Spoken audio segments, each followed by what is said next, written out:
if we're looking a little exhausted, tired and worse for wear, it's because we spent 2 crazy days covering this 2018 Auto Expo to bring you everything that's coming your way. In fact, my app said I walked 10 kilometers around here yesterday. Impressive, but that's no surprise because we had 16 halls, or should I say arenas, to cover with hundreds and hundreds of cars and bikes. And that's even with this being half its size literally, because there's less manufacturers this year.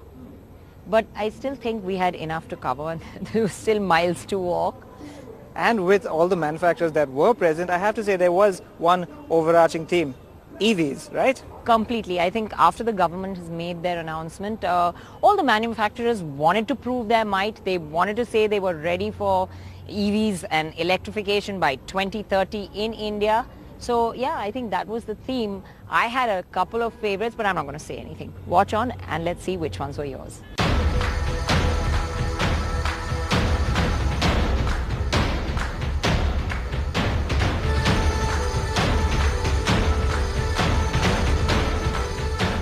Let's go to the stall that had a lot of exciting cars and the one that had the most market-ready launches, BMW.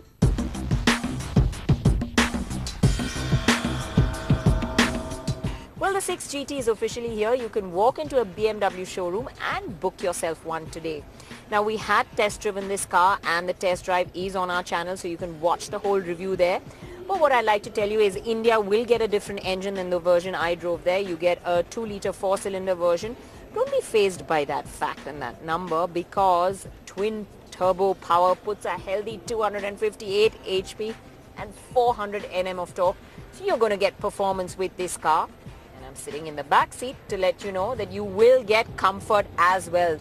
There's loads of room for tall people. You don't have to worry about headroom despite the sloping roofline. There's ample space, lots of luxury, comfortable plush seats.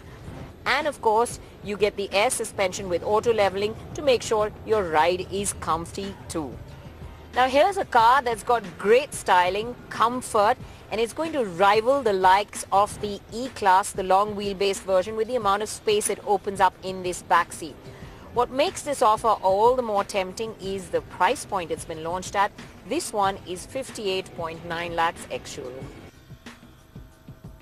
Apart from the interior, the 6 GT also has a 610-litre boot that can be opened up to about 800 litres.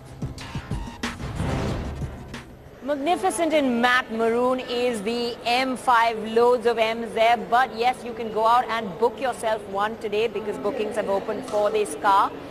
And it's available at a price of 1.43 crores and 90,000 rupees. Well, huge sum of money, but it can offer you huge loads of fun and luxury as well. This comes with the new 4.4-litre engine, 8-cylinder, that gives you a whopping 600 horsepower. And to lay all that power down really well, BMW are offering the M5 now with the X-Drive or all-wheel drive. But purists don't need to get rattled by that. There is an option to switch this off and keep it as a rear-wheel drive car to have all that fun. Another fun fact, 0 to 100 in just 3.4 seconds. The M5 now uses an 8-speed gearbox rather than the 7-speed dual clutch it had earlier. Another change is the carbon fiber roof that has helped it reduce weight. The M5 is known amongst its enthusiasts for its performance, but it also offers high levels of luxury and comfort. Well, on the inside, it is definitely focused entirely towards the driver.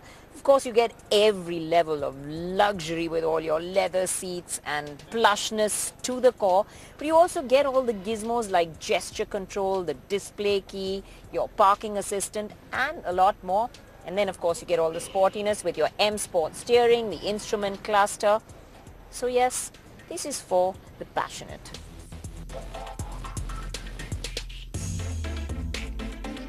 Apart from the M5, the BMW also launched the M4, the M3 and the M Sport X6. But what caught my eye was the super sexy looking i8 Roadster that's set to launch later this year. The roof adds another 60 kilos to its weight, but it folds back in just 15 seconds. The rear seat space has also given way to luggage compartment. It comes with a mid-mounted 1.5 3-cylinder turbo petrol chopping out 231 HP along with the electric motor. But an added 12 HP of electric power puts the total combined power output now to 374 HP. Also shown was the EV i3S, which is a sportier version of the i3 that can whisk you to 100 in just 6.9 seconds and has a 280 kilometer range. This car is not slated for launch just yet, but BMW are evaluating bringing it to India. The X3 was also shown, and we have test driven it, and you can watch the whole review on the Autocar channel. The launch is slated for later this year.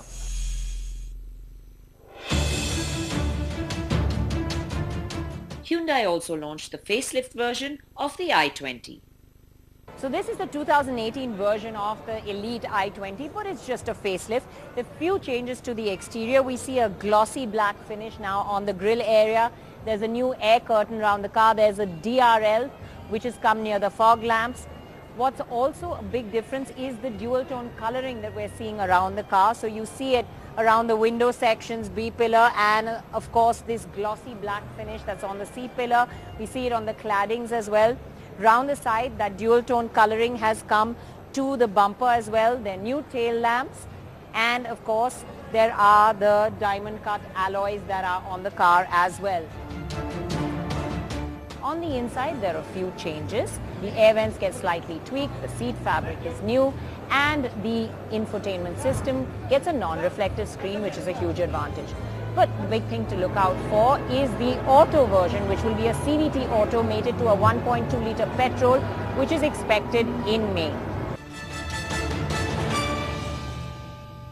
Looking more concept car than production model was the Hyundai Ioniq EV, powered by an electric motor that produces the equivalent of 120 HP and 295 Nm of torque. Its 0 to 100 time is pegged at 10.2 seconds. The Ioniq has garnered much acclaim globally and has even won the Women's World Car of the Year award. Whilst Hyundai had a facelift of their popular model, Honda had an all-new version of theirs. Well, here we are at the Honda stall and the premiere of the brand new second generation Amaze compact sedan. Now look, it's a brand new face, looks really fresh, and it picks up right where the new Civic and the new CR-V come in as well. It's a bold new face. It's still a sub 4 meter sedan, and it looks really interesting and well proportioned. So let me quickly take you around what all is new with this car. Now what's really interesting around the back is this new tail. Yes, it is still a bit upright, but it's got these lovely C-shaped tail lamps just like the new Civic, and that brings it in line with the family look. It promises once again to have loads of space in the boot and loads of space on the inside. So why don't we just take a quick look into the back seat and the front seat of the brand new Honda Amaze.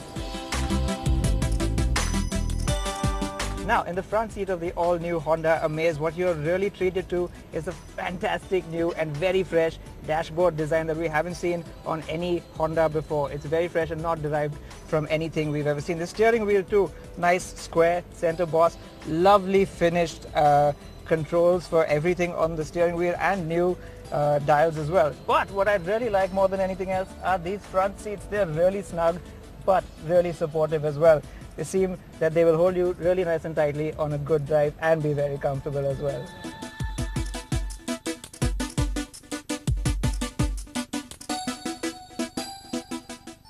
Toyota also unveiled a product that has been a long time coming. So it's finally here, the real Honda City competitor from Toyota. A car we've been waiting for years and years. It's called the Yaris. It's almost as big as the Gen 1 Corolla we had in India, and it comes loaded with features. It's got an attractive profile, a nice sweeping line, an aggressive nose. It's a car you want to look at and be seen in, and that makes a huge difference. As soon as you get into this car, you can tell that Toyota have put a lot of effort into bringing the interiors up to where Indian customers expect it to be.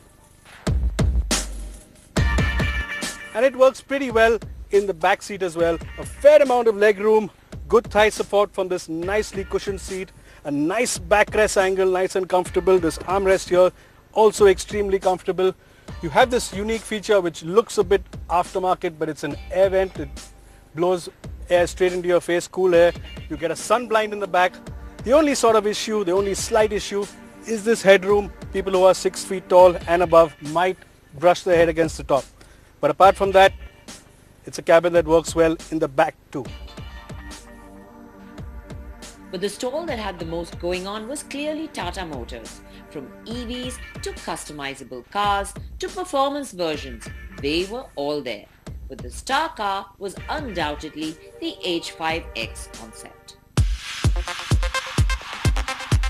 Well, this is the hero car of the Tata Motors Pavilion, and it is quite monumental because after Tata bought Jaguar Land Rover, this is the first product that is really an integration between the two companies. This is based off the Land Rover Discovery L550 platform, and of course it comes with Tata's new Impact 2.0 design language. Well, let's take a closer look at the cues from this design language. It talks about having large size wheels that are going to be segment leading. It has a slim lights integrated to give the car width, beefier bumpers right in front, and of course strong lines. But otherwise the surfaces have been kept really clean, and that strong humanity line accents the car all around. Well, these are the design cues of Impact 2.0, and of course we're going to see them on the inside as well. Let's dive in and take a closer look. Both 5-seater and 7-seater versions will also share FCA's 2-litre 4-cylinder multi-jet 2-diesel engine, but in different states of tune, 140 HP for the 5-seater and 170 HP for the 7-seater. 2-wheel and 4-wheel drive variants are also expected to be on offer. Well, if this is what the future is, it certainly is. Wow, I am blown away by this design. And what's going to blow you away even further is the kind of pricing that Tata are going to put forward for what is going to be a rival to the likes of the Compass and the Creta.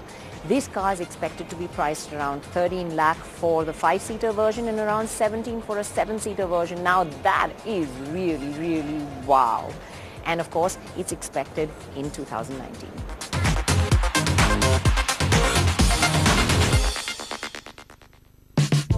The 45X, another exciting concept, was on display too. Sporty stance and a unique humanity line with slingshot chrome accents and a unique flat side view mirror that have cameras created a lot of shock and awe. The 45X is the concept for Tata's upcoming premium hatchback. Kia Motors officially announced their entry to India at the Expo, and in a show of strength, they had their entire lineup at the stall, from the small Picanto to their halo car, the Stinger. It was a massive display.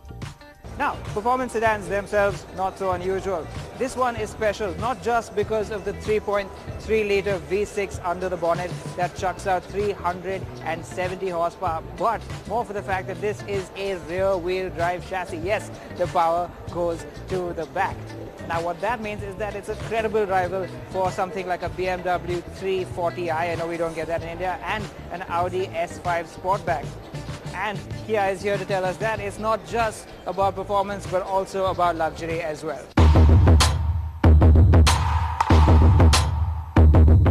Now, when I said the focus of the Kia Stinger GT was both sport and luxury, I really did mean it, and I can tell you it's more of the same on the inside. You see, there is this lovely driver interface starting with this flat bottom steering wheel over here. Feels really nice to hold.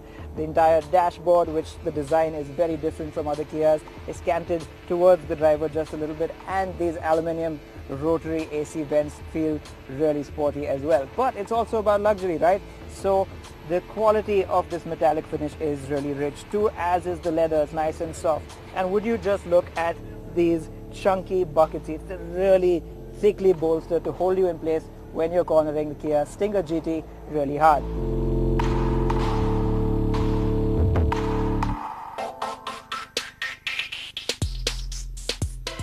Making a statement on their future design language, Maruti too unveiled a concept.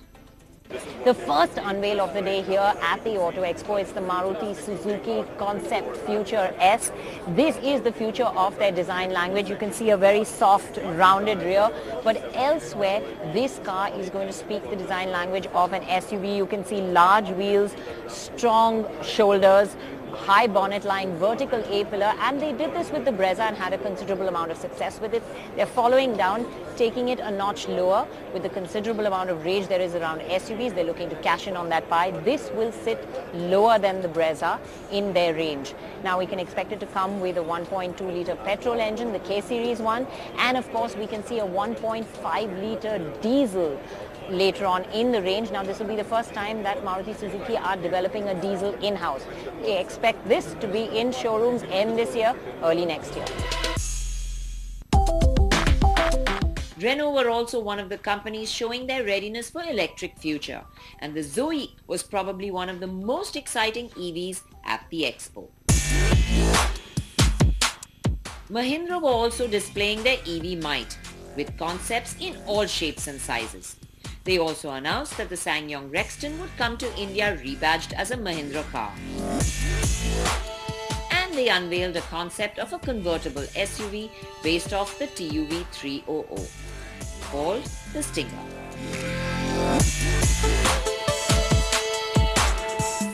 At the other end of the spectrum was Mercedes, and they too unveiled a car that would be available later this year.